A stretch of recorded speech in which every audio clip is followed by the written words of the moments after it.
Okay, commemorating Nâzım Hikmet's birthday today with a special guest.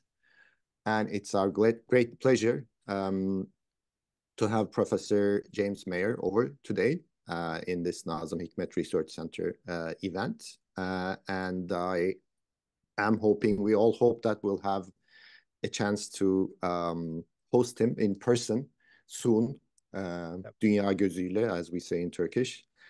And we're very grateful that he accepted our invitation to talk about his recently published biography of Nâzım Hikmet, Red Star Over the Black Sea, which was published last summer.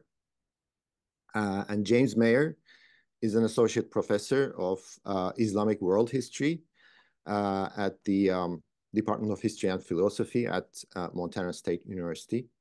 And he's published widely on trans-imperial and transnational histories of the Middle East and Russia.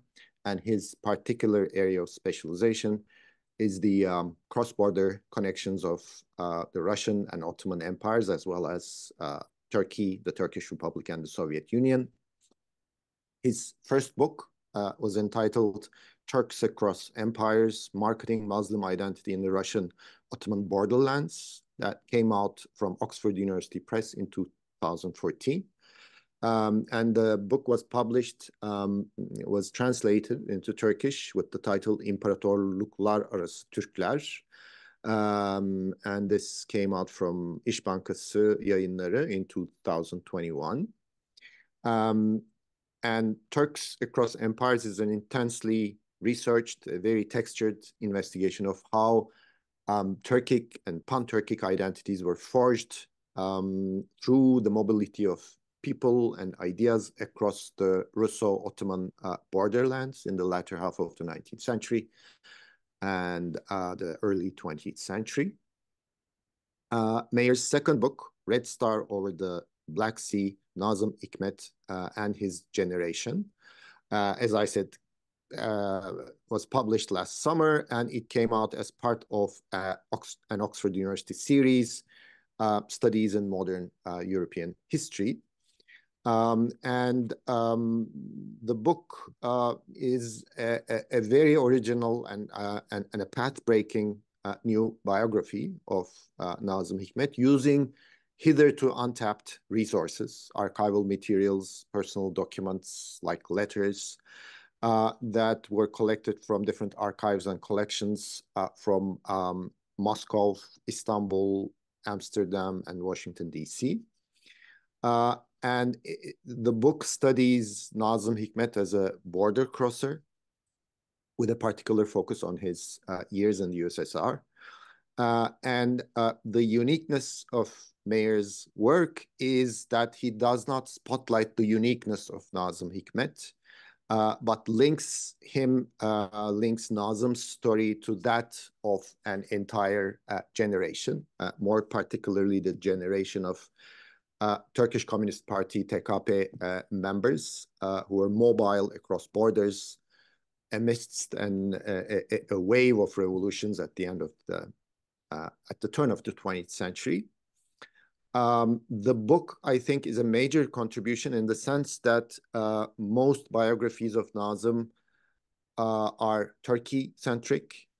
And this is the first biography that situates him very firmly in an international milieu, in the context of a post-imperial world of changing borders and frontiers. So I think it's a very critical intervention to the field. I might be biased because I'm a historian, but I think it's really a welcome addition to Nâzım Hikmet literature by introducing a world history perspective, which is unprecedented, I think. And I will stop here, I guess, and leave the floor to James Meyer to talk about his book with many thanks again. Thank you very much, Ahmet Bey. I really appreciate the introduction. That's very kind. As Ahmet Bey mentioned, I've recently published this biography of Nâzim Hikmet, Red Star Over the Black Sea, Nâzim Hikmet and His Generation. I'm pleased to say that I've recently heard that the Turkish translation rights have been sold, and a Turkish translation is expected in the summer of next year, of 2025. So hopefully that's something that will actually happen.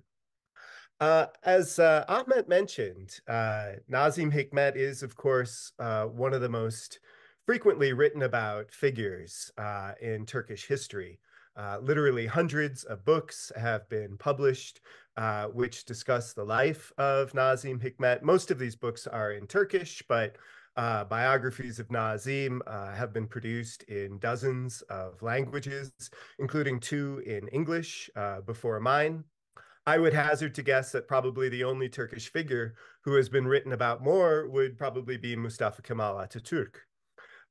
So one could be forgiven for asking why I was prompted to write yet another book about Nâzim Hikmet. And I can say that I did so because I felt that I had a way of looking at his life and career that hadn't been addressed yet. Whereas other biographies of Nâzim Hikmet tend to focus primarily upon his writings or his politics, I was mainly interested in something else, something that I felt could contextualize Nâzim Hikmet's life in a manner that was meaningful and made sense, and which hadn't been done before. Specifically, I saw early on in this project that the aspect of Nâzim Hikmet's life that fascinated me the most was not so much his writing or his politics, although these are definitely things that I talk about in the biography at length. Mainly, however, what attracted me to this project most of all is what I refer to as Nâzim Hikmet's border crossing.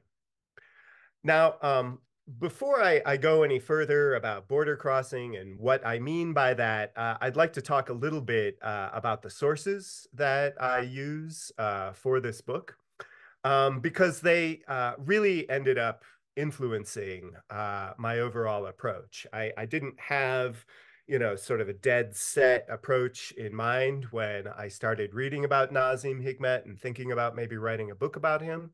Mainly, it was when I was spending an academic year in Moscow in 2016 and 2017. I started working in the archives in Moscow that I really started to get a clearer idea of what I wanted to do and how I could approach this. Typically, biographies of Nâzim Hikmet have drawn upon 3 main types of sources. So they look at Nâzim's own writings. They look at memoirs about Nâzim or biographies of Nâzim written by friends, acquaintances, loved ones of Nâzim Hikmet. And then they also look at other biographies that similarly draw from these other 2 types of sources. And don't get me wrong, I certainly think that Nâzim's own writings and the memoirs of his friends and loved ones, etc., those are very useful sources. I use them myself in this book to a large degree. But at the same time, I juxtapose these more traditional published sources that have typically been used in biographies of Nâzim Hikmet. I juxtapose them alongside archival materials that I researched in Russia, Turkey, Amsterdam, and Washington, D.C. And as I argue in my book, using archival sources like these, which none of Nâzim Hikmet's previous biographers had looked at, using sources like these doesn't only add to the amount of information that we have about Nâzim Hikmet, although certainly it does add to the amount of information, but it also kind of allows us to maybe change the way that we look at Nâzim Hikmet and, you know, start to see him perhaps in a slightly different context.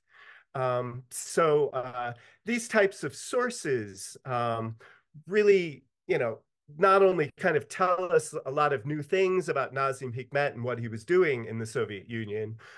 Previous biographies of Nâzim Hikmet, tend to really not have a whole lot to say about the two Soviet periods of his life in the 1920s and then again in the 1950s up until his death in 1963. So there's a lot of information that's added, but also more generally, and this is a point that I think Ahmet Bey made really well in the introduction, is that this allows us to look at him in a more international perspective rather than strictly through the prism of Turkey and his published poems and, kind of the story that we've heard many times already. Looking at Nâzim Hikmet in this way, I think also sort of enables us to look at him not just as a literary figure, but a historical figure and somebody whose life story, especially when combined with the life stories of other people from his generation, can tell us something bigger about Turkey and the Soviet Union and world history, frankly, in the 20th century. So archival materials are by no means, some kind of silver bullet. At no point does an historian, while working through archives, find a document and say, Eureka, I've solved everything. This explains the problem I'm working on. It doesn't work that way. It takes time. You look for patterns. You look through a broad swath of material. You work slowly. You take what the archive gives you. You listen to the archive. And I was fortunate enough to have 9 months working in the archive in Moscow. And without that opportunity, this book would never have ended up looking like the way that it eventually looked. And so while archival materials are not perfect, in many cases, the archival materials that I was looking at, even within the same file, they contradict one another. I mean, just to take sort of a simple case of like when Nâzim Hikmet was expelled from the Turkish Communist Party after he returned to Turkey in 1928, like there are documents that say that took place in 27, in 29, in 32, in 34. And, that's just one example. So there are all sorts of contradictions within archival sources. But in many ways, it's these contradictions that kind of make them seem in certain ways more authentic and credible, especially when compared to the stories that are sort of traditionally told about Nâzim Hikmet and which kind of appear in most of the biographies of Nâzim Hikmet and which by this point are starting to sound very, very well rehearsed. So archival sources, no, they're not perfect. But I do think that there is something to be said for the value of materials that were produced in the moment, even though factually, sometimes, frankly, they're wrong.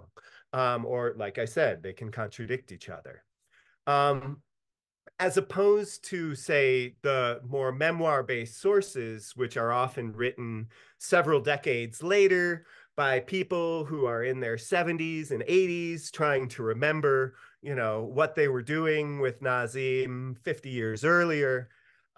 Those sources, okay, can be useful, but I find it useful also to kind of juxtapose them alongside these more documentary sources, archival sources. So that's something that really intrigued me about this project, because I saw, just looking online, I could see that there were lots of materials pertaining to Nâzim Hikmet in the Russian archives. And I could see that other biographers working on Nâzim Hikmet hadn't worked on any of them. And because I'm trained as not only an historian of the Ottoman Empire in Turkey, but also an historian of the Russian Empire and the Soviet Union, I saw an opportunity to do something that seemed interesting. And guess what? It ended up being a very, very interesting period of my life. I won't have time to talk about all the archives and the sorts of materials that I found in them, but if you're interested, I would invite people to ask me about them during the question and answer period. But I will go into a little bit of detail regarding some of the archival research that I did in Moscow, because I think that this is the most pertinent with respect to the broader argument that I'm making with regard to Nazim's place within his generation of border crossers. So of the three archives in Moscow where I spent the 2016 and 2017 academic year researching, the most important was a place called the Russian State Archive of Socio-Political History, or Argospi, as it's known according to its Russian initials.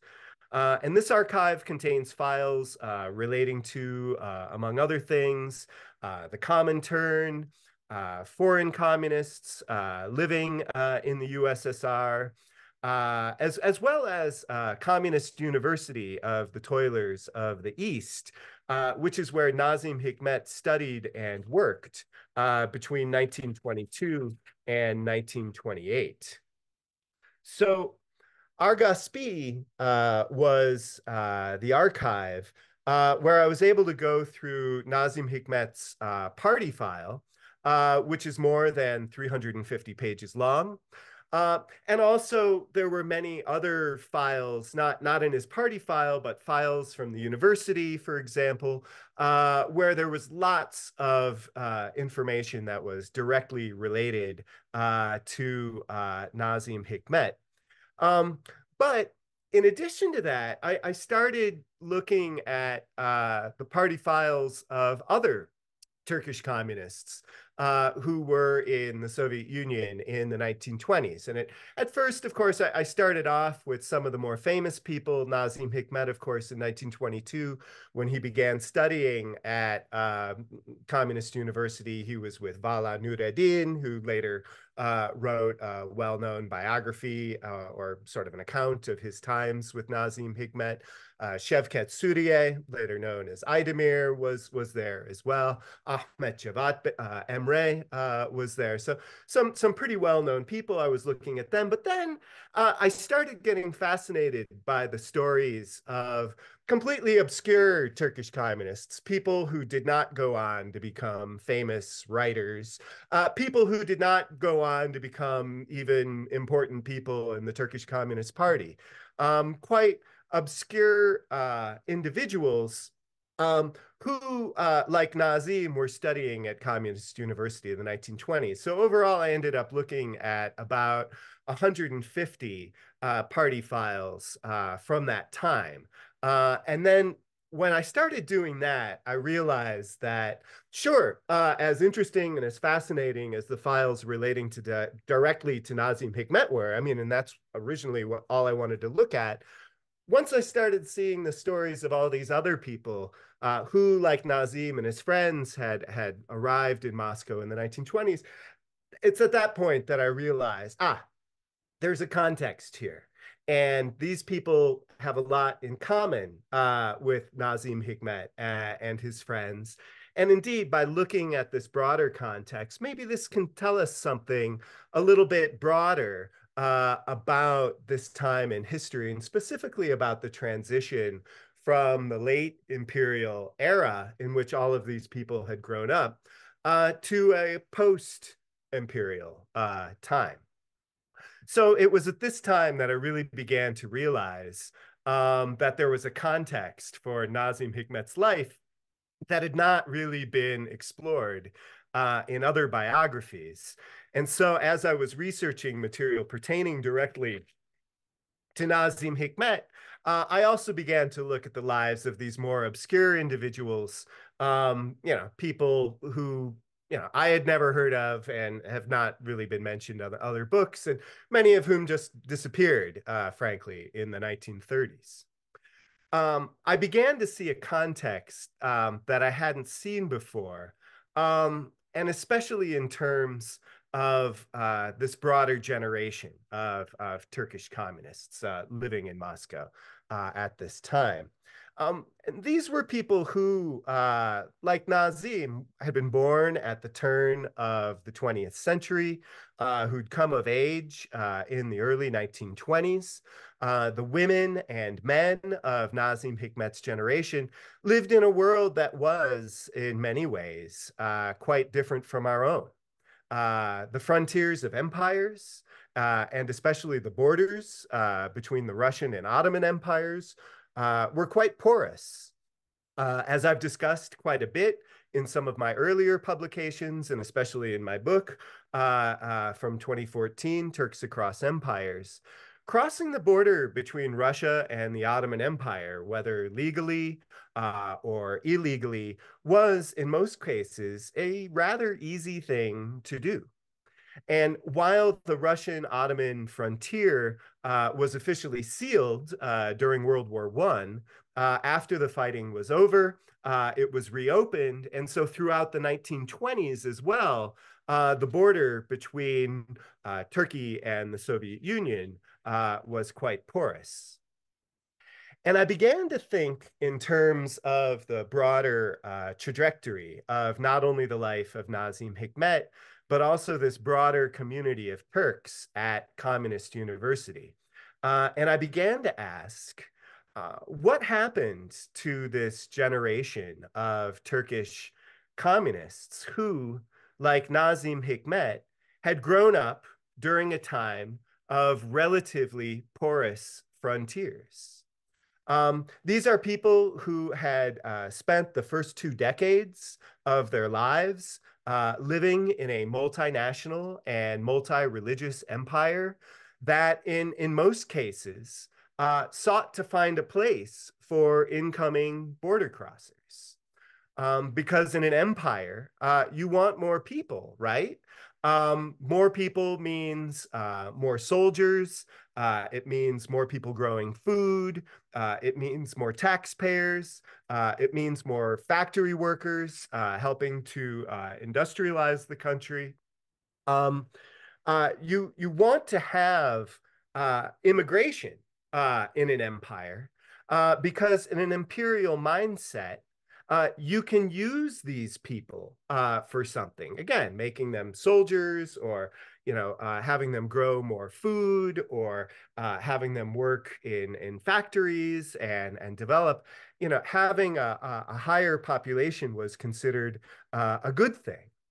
And without question, there are certain exceptions to this, very notable and important exceptions to this. I don't want to idealize empires in any way, shape, or form.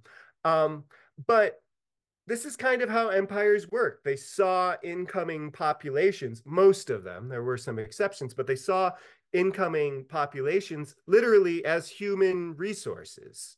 And this is how the Ottoman Empire worked. This is how the Russian Empire worked as well. And so in the 1920s, this is still going on. And this is the sort of environment that Nâzim Hikmet and other Turkish communists found in Moscow, where they were not simply tolerated, they were embraced. Precisely because these individuals were foreigners, and precisely because they were Easterners, their arrival in Moscow was seen as a good thing. The thinking was, look, all of these people from other countries are coming to Moscow because they want to learn about communism. This is something that was considered a very good thing by Soviet authorities. So the question is, what happens to this generation when, in the 1930s, the doors begin to close behind them.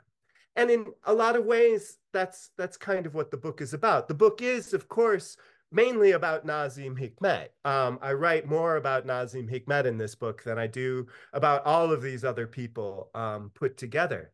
But this generation of individuals who'd grown up in an empire, who'd grown up in a milieu where borders were crossed, who'd grown up in the sort of atmosphere that welcomed immigrants to come in and saw incoming people as a good thing.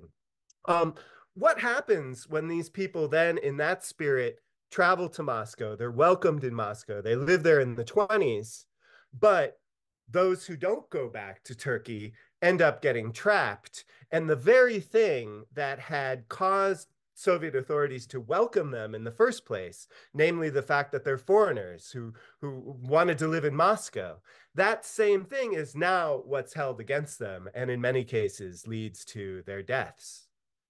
Nâzim Hikmet himself, of course, returned to Turkey at the end of 1928, so he did not experience firsthand the purges, the mass killing of Communist Party members, and indeed, specifically, the mass killing of foreign communists that took place in the Soviet Union in the 1930s. But Nâzim Hikmet did, of course, feel the impact of this closing frontier with respect to his own life in Turkey in the 1930s. And of course, his multiple trials and imprisonments, ultimately spending 14 and a half years of his life behind bars in Turkey in the 1930s and 40s. Increasingly, people like Nâzim Hikmet, people who had spent years of their lives in the Soviet Union, were seen as a threat in Turkey in the 1930s. So the degree to which this was a problem for border crossers is obviously very, very different. Like millions of people are getting murdered in the Soviet Union in this time. In the case of Turkey, it's more the case of people being unjustly prisoned, like Nâzim, or being fired from their jobs, or somehow in some other way being persecuted. It is something that we can see on both sides of this border, both in the Soviet Union and Turkey. However, the scale is obviously a very different thing when we compare the two countries in the 1930s. However, there are some interesting processes that we can see here. So, for example, as both the Soviet Union and Turkey began to tighten and more rigorously control their frontiers in the 1930s, both of these states became more systematically violent and oppressive, not only toward border crossers themselves, but also toward their own populations more generally. Harassing border crossers and closing frontiers, that was just the first step. The next step was an increasingly authoritarian political system within each of these two countries. So there are broader questions here than sort of just kind of the life of Nâzim Hikmet. But having sort of discussed, kind of the broader approach that I have to this book of kind of tracing the life of Nâzim Hikmet, these other people who, in certain ways, even though they're not very well known, led parallel lives to Nâzim Hikmet, and tracing them all the way through to the 1970s and the 80s and 90s, even decades after Nâzim Hikmet died. At this point, however, I'll talk a little bit more about some of the ways in which Nâzim Hikmet's life paralleled the lives of other Turkish communists in Moscow. One way in which Nâzim Hikmet's life paralleled the lives of other sort of more obscure figures in Moscow had to do with his arrival in the Soviet Union in the first place. Nâzim Hikmet had first visited Bolshevik-controlled territory in the fall of 1921, along with his friend, Vala Nureddin. And Nâzim and Vala, they had been working as teachers in the Anatolian town of Bolu. And growing, I think, a little bit bored by their surroundings, Nazim and Vala decided to visit Soviet Georgia to see what communism looked like firsthand. At this point, the two friends were not yet communists. Rather, they were interested in communism. They wanted to see what communism looked like, but more from the perspective of tourists than as ideologues or true believers in communism.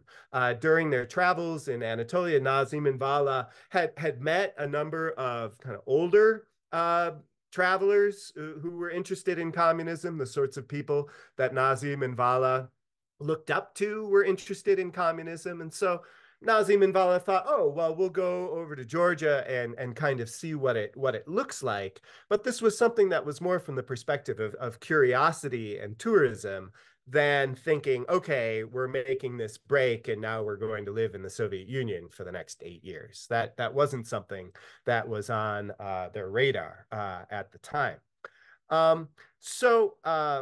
More than anything, they were interested in finding work.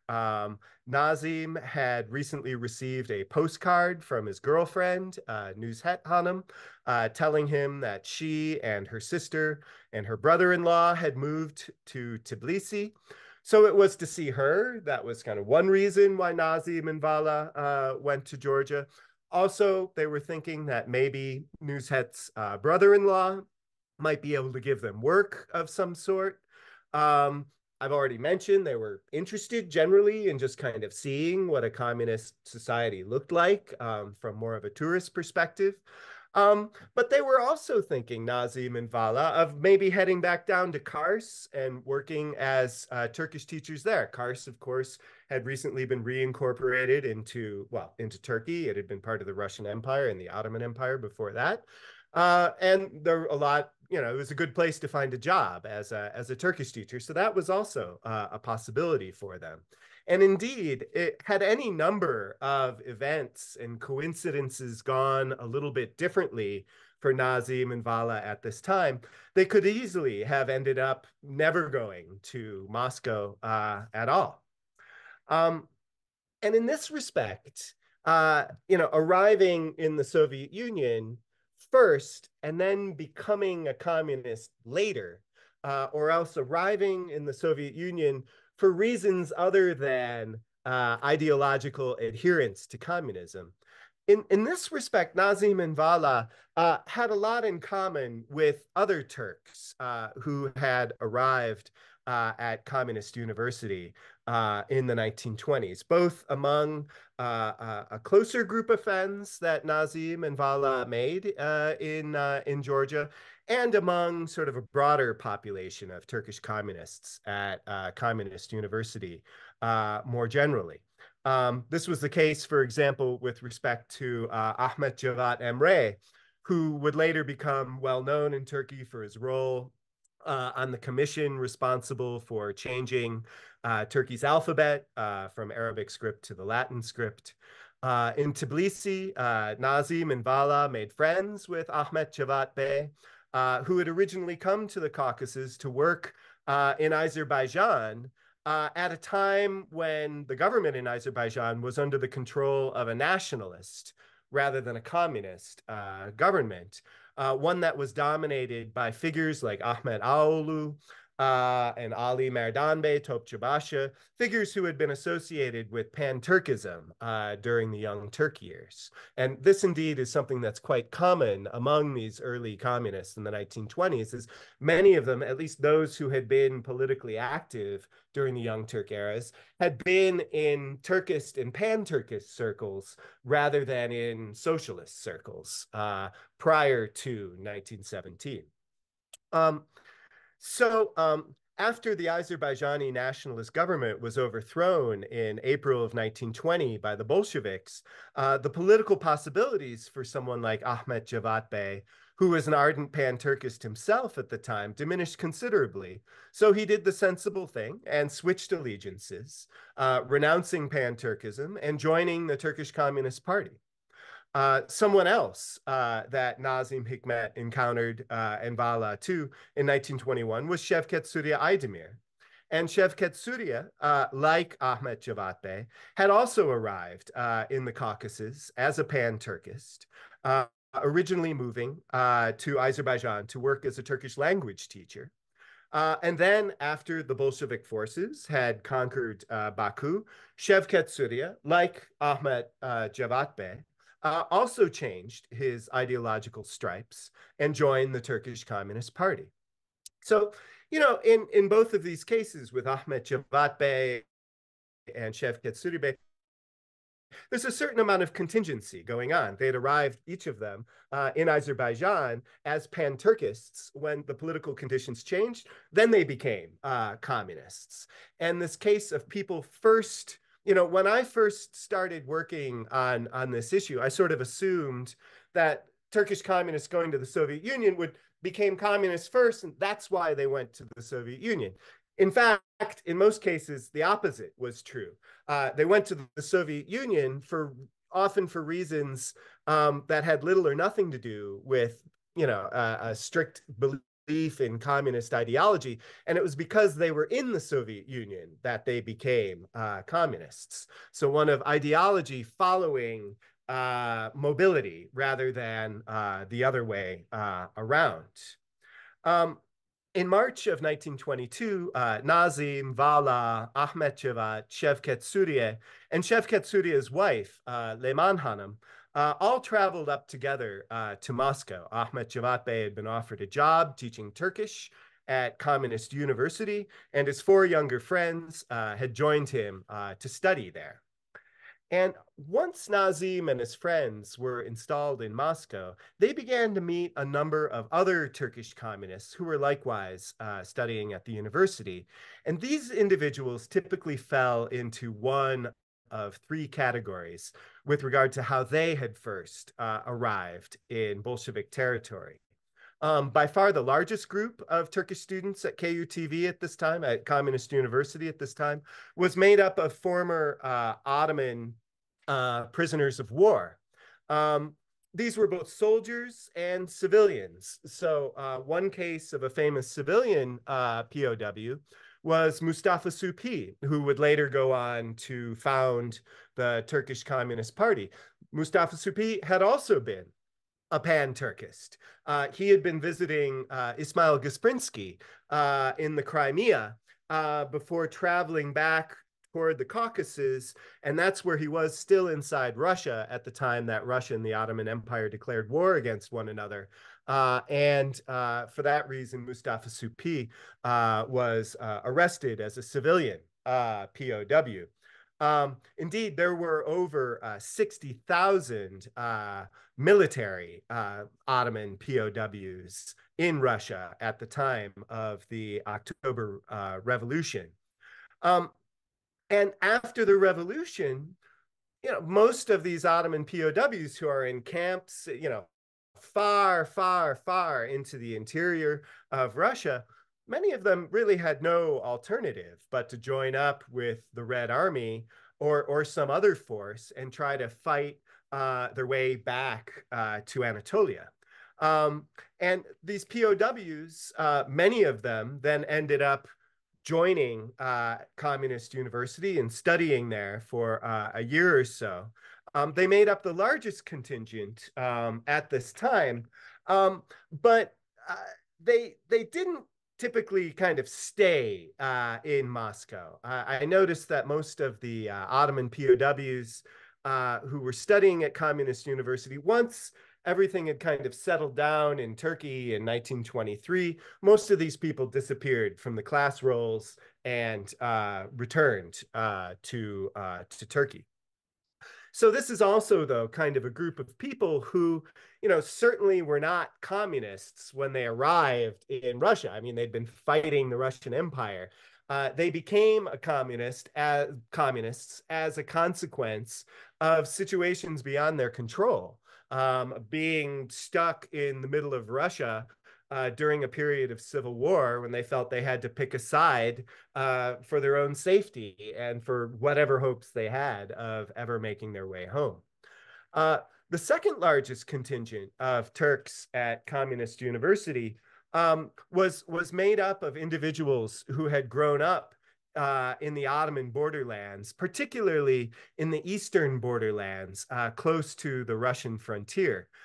Many of these individuals had worked in Russia. They had family in Russia. They'd worked in Russia prior to World War I, and had relatives living on both sides of the Russian-Ottoman frontier. Such was the case, for example, with a man named Fırıncı Ahmet, Ahmet the Baker, who was born in 1901 in a village outside Hopa, which of course is about 20 miles south of Batumi. At the time of Ahmet's birth, Hopa was part of the Russian Empire. With the region scheduled to be turned over to Kemal's Ankara government, however, Ahmet had in 1921 relocated to Sukhumi, Abkhazia, in Russia. Well, in Georgia, but this was Bolshevik Georgia at this time, where he began working with an uncle of his. In 1923, Ahmet then returned to Hopa, which at this point had become part of the Turkish Republic. And shortly thereafter, Ahmet was conscripted into the Turkish army. Following his discharge from military service in 1925, Ahmet moved once again to the USSR, where he again worked for some time in Sukhumi. He then returned to Turkey again, this time moving to Istanbul and finding a job in a cafe in Ortaköy.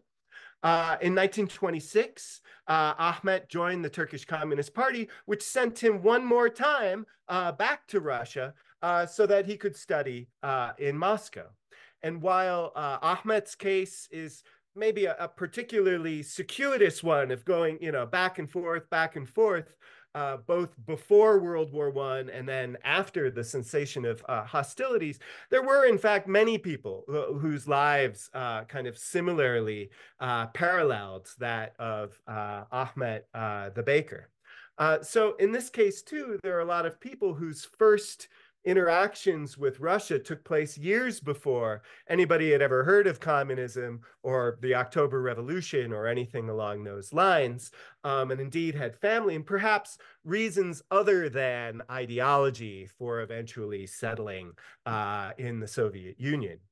A third large contingent of Turks at Communist University in the 20s was made up of the offspring of Russian Muslims, specifically from the Crimea, who had emigrated from Russia to the Ottoman Empire at some point in the 19th century. And in my first book, Turks Across Empires, I talk a lot about these people, especially from the Crimea, who often were making themselves, returning to the Crimea with Ottoman passports after they had become Ottoman subjects and living in the Crimea as Ottoman subjects. And so there was a long history of emigration and return between the Crimea and the Ottoman Empire. And what was interesting that I found when researching in Moscow was there was a large number of Crimean Tatars who, under the banner of communism, were now returning to their homeland in the Crimea, which most of them had never seen before because they had been born in the Ottoman Empire. And from there ended up being given positions to study at Communist University of the toilers of the East. So again, these are people, Turks, who are studying, communism in Moscow. However, they had other reasons for having arrived in the Soviet Union. And indeed, most of them had initially settled in the Crimea, and it appeared like that was where they had wanted to stay until they were eventually told that they should study in Moscow. So there are certain parallels here, I'm arguing, between the POWs, people living in the eastern borderlands, these other Russian Muslims, the offspring of people who'd come from Russia to the Ottoman Empire, and that in many cases, it seems like these people had reasons other than strictly communist ideology for making their way to Moscow at this time. And as I argue in the book, I feel that that was the same way with respect to Nâzim Hikmet and his friends, Vala, Şevket Surya, etc. So at first glance, it might seem like Nâzim Hikmet didn't really have all that much in common with a lot of these other people at Communist University. Typically, when Nazim's years in the 1920s are discussed, it's his sort of alleged connection with well-known Soviet cultural figures that gets discussed. Meyer, Mayakovsky, Yesenin. Nevertheless, in many ways, Nazim and his friends had a lot in common with this broader collection of Turkish communists who were studying in Moscow in the 1920s. Looking more broadly at the lives of Nâzim Hikmet and his friends and other Turkish communists who'd studied at Communist University, another similarity is that, their relations with the Soviet and Turkish states were largely defined by the border crossing that they engaged in the 1920s. Nazim, in fact, in the 1920s, there were two periods that he spent in Moscow. He was in Moscow for a while, then he went back to Turkey, to Istanbul, I should say, at the end of 1924, spent about 6 months in Turkey, then returned to the Soviet Union, lived there until the end of 1928. This is something that's going on, with people like Ahmet the Baker, who I was talking about a few minutes ago, and many other Turkish communists who are going back and forth, and indeed have lives and family members and people that they care about and activities that they're involved in on both sides of the frontiers, which is in fact a very old story, and is something that I wrote about at length in my first book with respect to the 19th century. So, going through the 1920s, we see certain levels of continuity from imperial times extending into the 1920s. As the doors begin to close, however, and Turkish communists living in the Soviet Union are trapped. In most cases, they can't go back to Turkey. Turkish communists, meanwhile, like Nâzim Hikmet, who were in Turkey, they're now, it's very difficult, if not impossible, for a lot of these people to make their way back to the Soviet Union.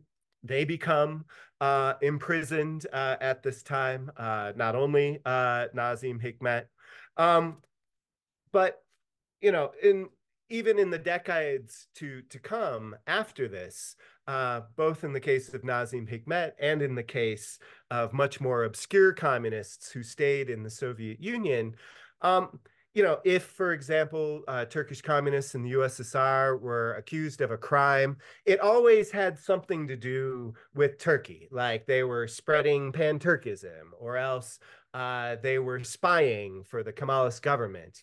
Whatever crime they were accused of, it always related directly to the fact that they were border crossers.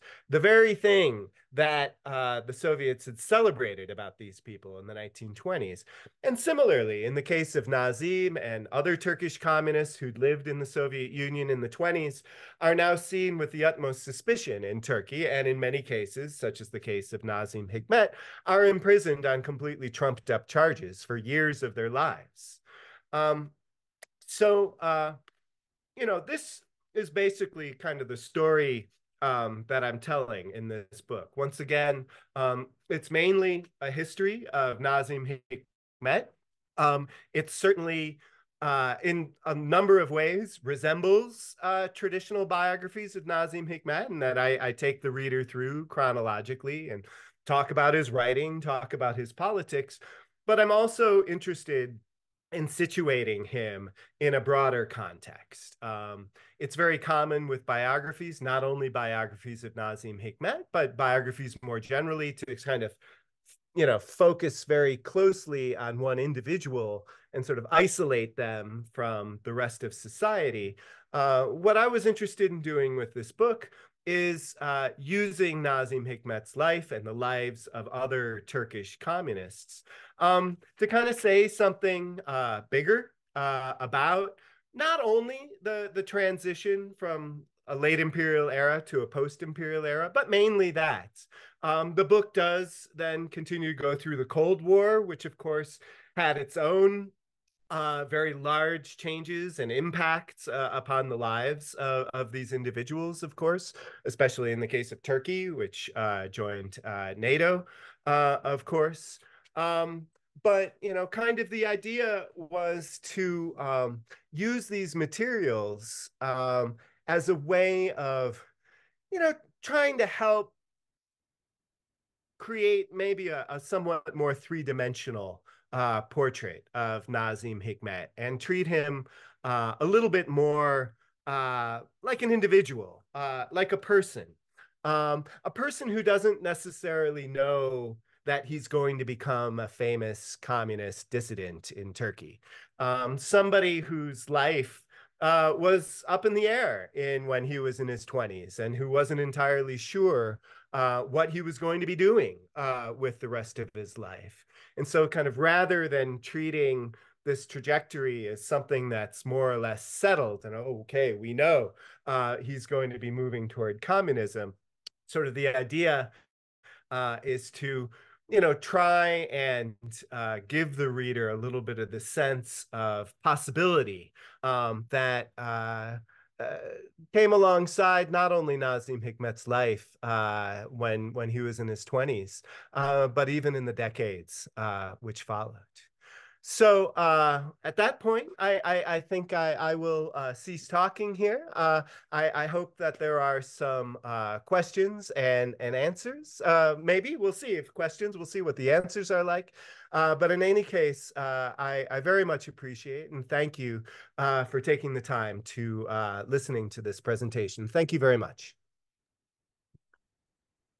Thank you, Jim, for this dense contextual insight, which is certainly very refreshing. And there are people clapping. I don't see any hands as yet. We also have a Google page where written questions will be listed. As yet, I don't see any questions. You can either write down your questions in a chat format, or you can just raise your hand and just speak if there are any. I can ask a question. Yes, Halim. Thank you for this wonderful and insightful talk, Jim. I was wondering about the connection between Nâzim as a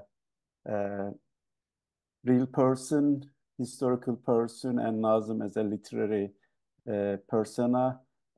Because you mentioned in the beginning that you read the other biographies, you know, I know that it's not your job, but by reading other texts, I wonder what kind of, you know, connection you see Nâzim as a writer, and also the way that, you know, those literary biographies use the sources. You know, you said you look at the documents.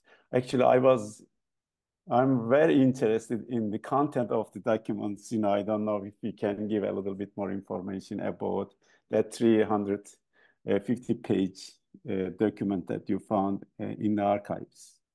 Thank you. Sure. Thank you very much. Well, I'll answer the second part of your question first about what sorts of materials are in his personal file.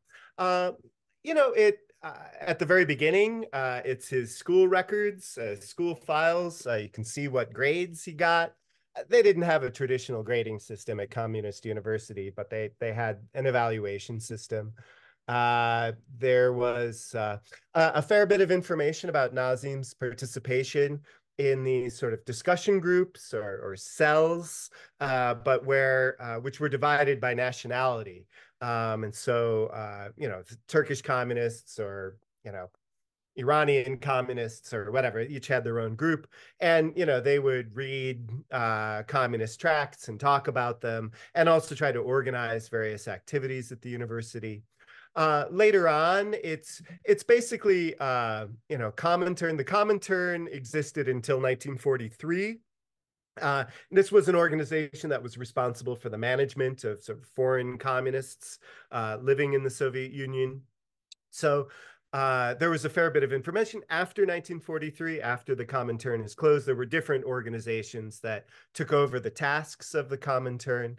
A lot of, I mean, basically from 1929, when Nâzim Hikmet was expelled from the Turkish Communist Party, pretty much until a couple of years before his return to the Soviet Union in 1951, Nâzim Hikmet was just vociferously criticized in most of the paperwork generated in Moscow because he was seen as a traitor, somebody who had left the party. There's a lot of information about the logistics surrounding his return to the Soviet Union in 1951 after his escape by motorboat. And then a lot of material just kind of relating to his activities, traveling around the Eastern Bloc, traveling around the Soviet Union, visiting neutral countries. Enormous reports about like his visit to Bulgaria to try to convince Bulgarian Turks to stop trying to cross the border into Turkey. A large and interesting account of Nâzim Hikmet's visit to the Berlin Youth Festival in East Berlin. Yeah, so I mean, it's a lot of different things, but quite fascinating. The first part of your question was very interesting, and I was glad that you asked, because it's something that I cut out of my talk just in the interests of brevity. But you asked about how this border crossing is reflected in Nâzim's writing. So in almost every chapter, the book is 13 chapters, and then there's an epilogue and a prologue and an intro. But in almost every chapter, well, in every chapter, I'm taking the reader through the various places that Nâzim goes and his experiences.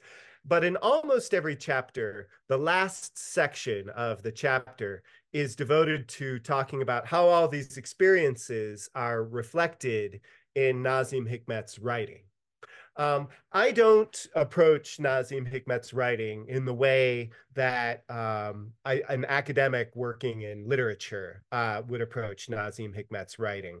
I don't really, it's my specialty is not, sort of interpreting poetry and reading it. That's kind of beyond my wheelhouse.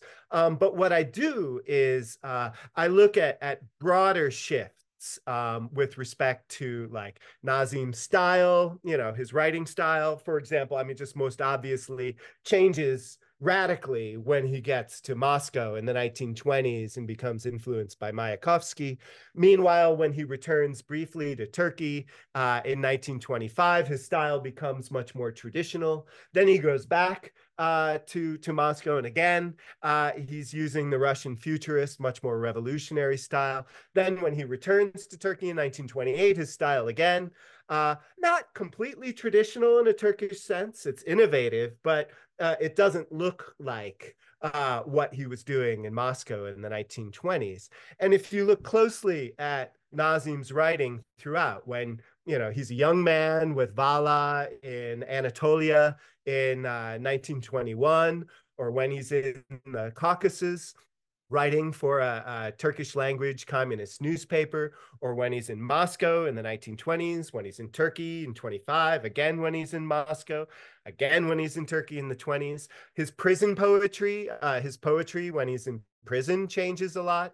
So his style, his approach, the sorts of things that he writes about, these all change every time Nâzim Hikmet crosses a border, including the border between freedom and imprisonment.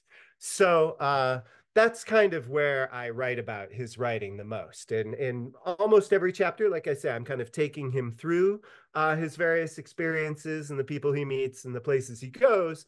But then in almost every chapter, probably in 11 of the 13 chapters, there's a section at the end of the chapter that's just devoted to how like the different ways in which all of these events that I've talked about in the chapter so far are reflected in writing, changes in his writing style.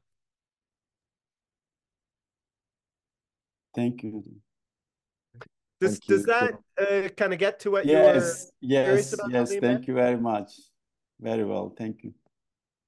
I also see Olcay's hand. Yeah, I think first I would also like, I'm a little bit in dark, but I would like to thank for that very interesting talk. And I think in the coming years, we have to just ask you more questions about Nâzım Hikmet and all those archives. But my question is, I was curious because I was interested in another figure, Mustafa Suphi. And I would like to ask if you found anything interesting about Mustafa Suphi and his assassination, because it has always been a historical discussion about how he was killed. And the novelist I'm working on, Leyla Erbil, she was at some point obsessed with this event, and she was trying to include archive material in her novel. The novel is not about Mustafa Suphi, but even though she was using that figure as a part of the novel. So personally, I was interested in if you found something interesting about Mustafa Suphi. I did. And pretty much everything that I found that was interesting went into the book. And there are basically, I think, every chapter is divided into a bunch of different subchapters. So I think there are probably 2 subchapters total that are devoted to Mustafa Suphi. So I read the reports in Moscow and in Baku immediately after news came out of his death, how people responded to it. Prior to Mustafa Suphi's murder, he was in very, very bad terms with some other figures in the Turkish Communist Party, which of course at this point was based in Baku, but that he had been accused of corruption. His wife, Mustafa Suphi had a Russian wife who was being investigated. Supposedly, some letters had been found where his wife is talking about the great price of diamonds and how easy it was to buy diamonds. I'm not entirely sure if those are authentic or if that's something that was created later on. It was also very interesting that Mustafa Suphi's murder was not reported in any newspaper in the Soviet Union until months and months had passed later on. And it was interesting that this is something that, it seemed like a number of Soviet authorities were quite convinced that the government in Ankara was somehow involved in his murder. However, this had absolutely no impact on Soviet-Turkish relations, which continued to be very, very strong at this time. Mustafa Suphi was somebody who I think had kind of maybe outlived his usefulness for a number of people in the Soviet Union. And even though I wasn't able to find anything definitive regarding sort of the big question of like who killed him, his status in the Soviet Union was already on the decline before he was murdered. So that much I can say. And any details that I'm forgetting right now are definitely in those sections, because anything interesting that I found about him, I made a point of putting in that book. Thanks a lot. Unfortunately, I did not have a look at the book yet, but quite all right. Definitely. Yeah. Thank you. Sure. Absolutely.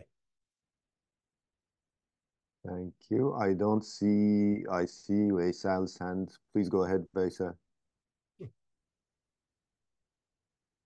Very much for this great talk, and of course for the book, which is a huge contribution to Nâzım Hikmet studies and Turkish literature studies in general. I have to apologize first, as Olcay did, because I couldn't read the whole book, but just got a glimpse over it. But I will certainly read it soon. My question is somehow related to Halim Hoca's question. I noticed some references to KGB, MGB, Soviet intelligence, specifically in the chapters of Nazım's later life after 1955, 51 in Soviet Union. We know Soviet intelligence was interested in Nazım, which was not surprising. For instance, you referred to Zekeriya Sertel's claim. He allegedly, claims KGB wanted to kill Nazım, but his driver, Ivan, who was supposed to do a job, somehow liked Nazım and didn't do a job, so he resigned from his post. You found this claim questionable. Beyond that, as we know, during Nazım's lifetime and after he passed away, in Turkey there were, an abundant sum of allegations regarding the issue. Most of them, most of the claims were politically motivated, as Nazım was a Soviet agent. I just wonder if you could find a chance to reach Soviet intelligence archives, even if you couldn't find, which might be impossible or not viable. What could you say about the nature of Nazım's relationship with Soviet intelligence? What was your impression about the nature of it? Sure. You mean his relationship with Soviet intelligence while Nazım was in Turkey, or when he's in the Soviet Union, or both? Both. Okay, sure. Yeah. Yeah, I mean, Zekeriya Sertel does relate the story in one of his books on Nazım that, Nazım had told Zekeriya that Nazım's driver had tried to kill Nazım in a traffic accident. I don't know. I mean, maybe it is true, but there are a lot of stories like this that just, presumably, if the KGB wanted somebody dead, they could manage to do this, and they wouldn't have to stage some sort of elaborate car accident. There would probably be other ways. It seems weird that they would just give up after one failure. And Nazım, people, with the exception of Zekeriya Sertel, I mean, he was really the kind of one friend that Nazım knew in Turkey and then also talked to occasionally. Zekeriya Sertel was, of course, living first in Budapest and then in East Germany, in Leipzig, but would occasionally see Nâzim Hikmet. But in other cases, like the people who were Nazim's friends in Moscow in the 50s and 60s, they didn't know anything about, really, other than the famous stuff about what Nazım was doing in Turkey. And Nazim's Turkish friends didn't really, with the exception of Zekeriya Sertel and his wife, didn't really know very much about what Nazım was doing in the Eastern Bloc. And so a lot of the biographical material about Nazım was sort of, I think in some cases, created by Nazım himself and his own stories about his life to people. And some of those stories, I think, were probably exaggerated to varying degrees. The Soviet Union, so I wasn't able to work in KGB archives, unfortunately, and I'm sure there would be some interesting things there, but that was not a possibility. So maybe someday somebody else could look in that archive and maybe they would have some different things to say. I'd certainly be interested in hearing about that. But certainly Soviet authorities were very suspicious of Nazım when he arrived in 1951. There had been a series of Turks calling themselves communists who had crossed the border illegally from Turkey into the Soviet Union in the late 1940s and also in 1950, and who had been promptly arrested and sent to prison for years. And so Nâzim Hikmet, I'm sure, wasn't aware of this. There had just been a small purge of Turkish communists in Moscow and elsewhere in 1949, which was kind of a year of returning purges, although not on the scale of the 1930s. Nâzim Hikmet, in some ways, chose a pretty bad time to arrive unannounced in the Soviet Union.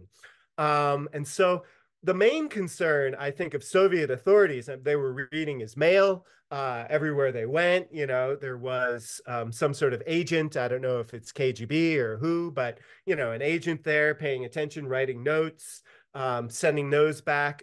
And those are notes that I was able to see in the archives in Moscow.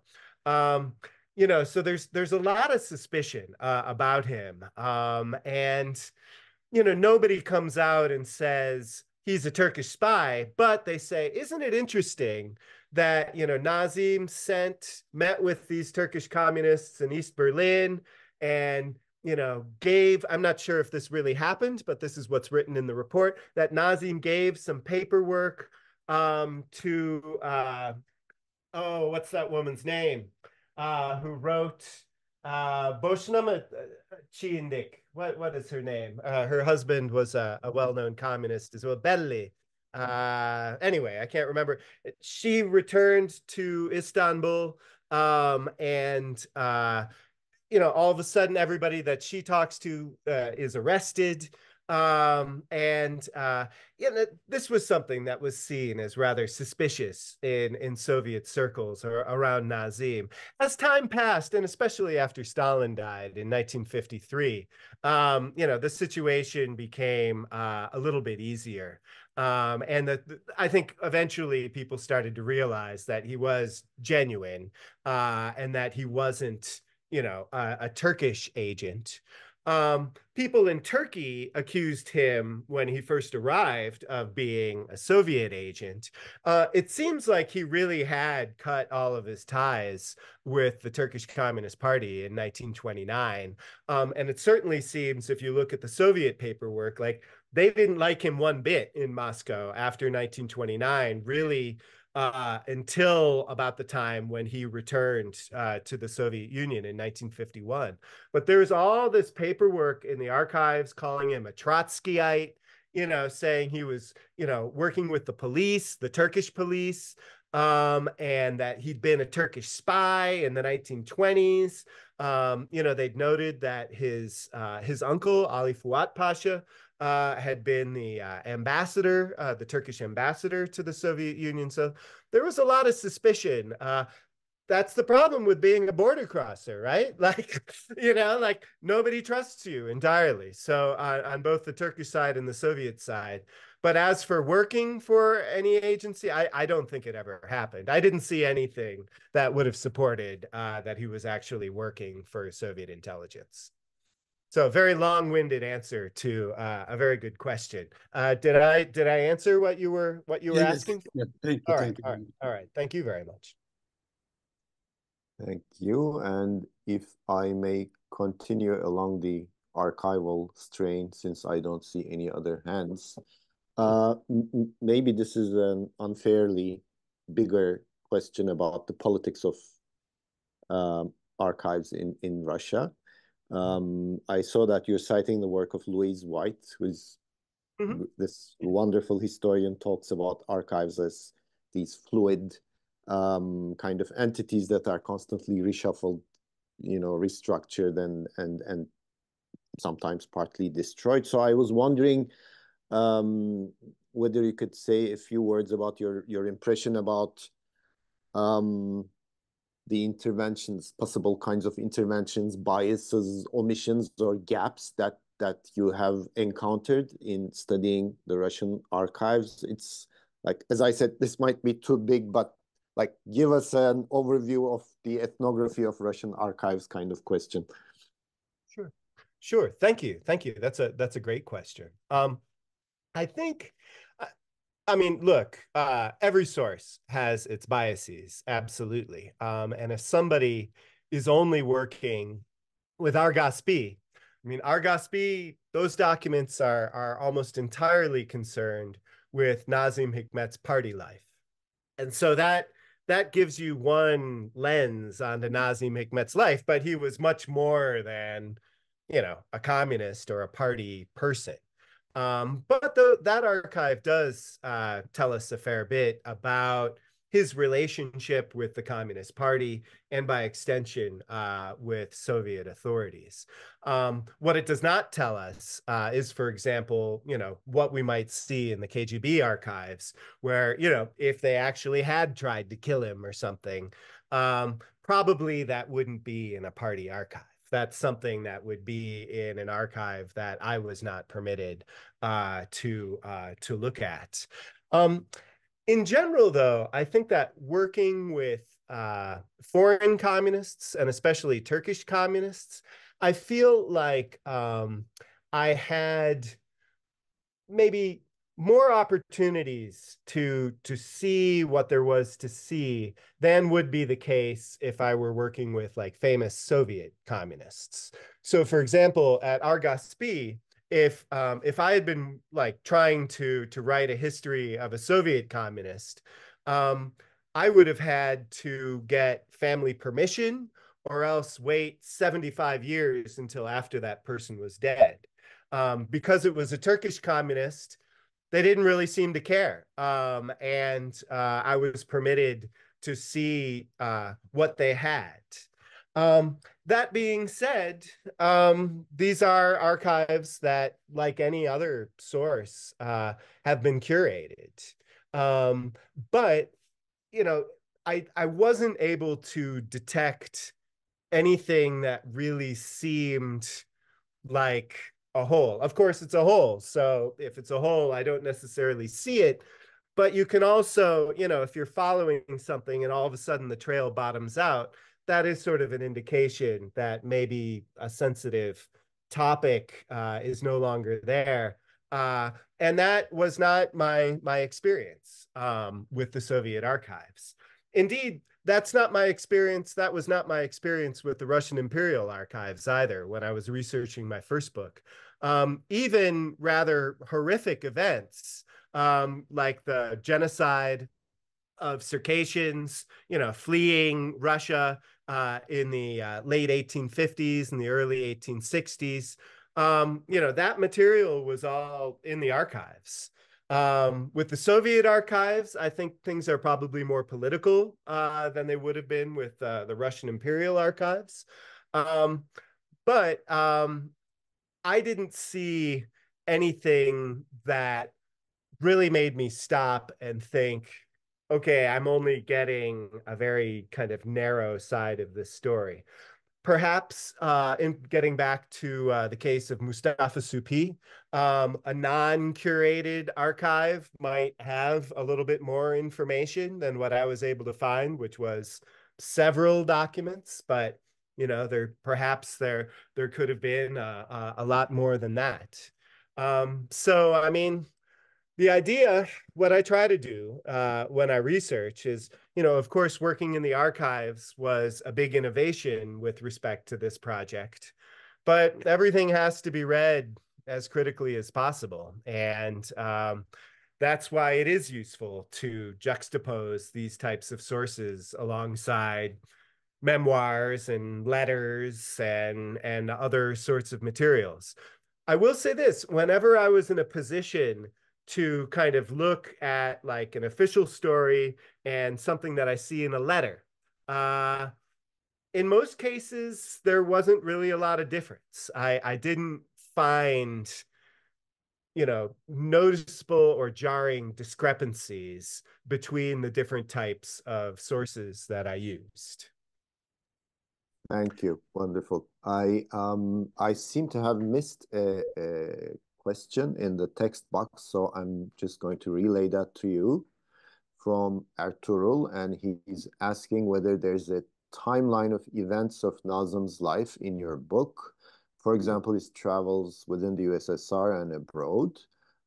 And then there's a second part. Is there detailed information of Nazım's activity in the World Peace Committee? In what you dropped out right at the end, the World what? In the World Peace Committee. Yes. So thank you very much about the timeline. That's a great idea. but unfortunately I didn't do it. But that would have been a wonderful idea. Maybe for the Turkish translation, we can organize something like that. But no, I didn't. As for the world peace community, there's a lot actually in my book about that. Because not only was there a fair bit of information in Argospi, the archive that I was talking about, with respect to NÂZIM's involvement. This was a kind of a international organization, the World Peace Committee, but it was something that was backed by the Soviet Union. And Nâzim Hikmet was very active in this from 1951 until 1963. So there was a fair bit of information about his involvement in this movement from Argospi, but also there was another archive where I worked in Moscow called Argalı, which was the Russian State Archive of Literature and the Arts. And that archive contains letters, correspondence to Nâzim, including about 400 letters from his wife, Munevver Andaç. And there's also a lot of information in there, correspondence relating to his activities working for this organization. So I was able to find quite a bit. This was a big part of Nâzim's life from 1951 onward, traveling the world for the World Committee for Peace. So the World Peace Committee, I think it changed its name at some point. But if you're interested in that, and that's a fascinating organization, there's a lot to be written on that organization more generally, independent of Nâzim Hikmet. But if you're interested in that, I would suggest checking out my book because I do write a fair bit about that. Thank you, Jim. And we have tired you. It's like early in the morning there. And we heard it's minus 20 Celsius. So I don't see any other hands. Thank you for this wonderful, very rich presentation. And as I said, we really would like to have you over here whenever you have the chance and meet you in person and keep on talking about your book. I would love that. I was just in Turkey at the end of December and the very beginning of January, but then I was doing some other travels. I visited my daughter who lives in Budapest. And so it's been a pretty tiring month or so anyway. I'm doing a little bit of new research in Istanbul in connection to White Russians. So that's quite interesting, but I plan on spending some time. I go to Turkey every year, and please stop by next time, Jim. Pardon? What was that? Please stop by next time. Let's see. Yeah, I will. I will consider that an invitation, and I really appreciate the opportunity to come here and talk to you all about my book. I would like to say one thing on Amazon in the United States. The price of the book has dropped considerably. It was originally $130, which just broke my heart when I saw how much it was. But now it's down to under $40 in the United States, although the price is still quite high in the UK and other European distributors. But hopefully that low price can start being in other markets as well, and that people either through their library or buying the book on their own can have an opportunity to read it. And like I said, the Turkish translation is supposed to come out sometime in the middle of the year next year. So hopefully that'll happen. And I would love to visit your center and to meet you all in person. Thank you again very much for this opportunity. I really appreciate it. Thank you. And it's always anticlimactic to finish these Zoom events. But I just want to read one text by İrem Güler to conclude. She says, thank you very much for a very insightful talk and a very interesting take on Nâzım Hikmet and his generation. And I think that says it all.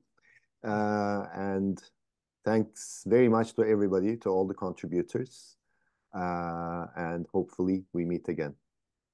And really, you were saying it's early here. It's dinner time where you are. So thank you very much for warding off your appetites. Enjoy the rest of your evening. It's getting rather late. So thank you once again. I look forward to seeing you all in person. Thank you. Bye-bye.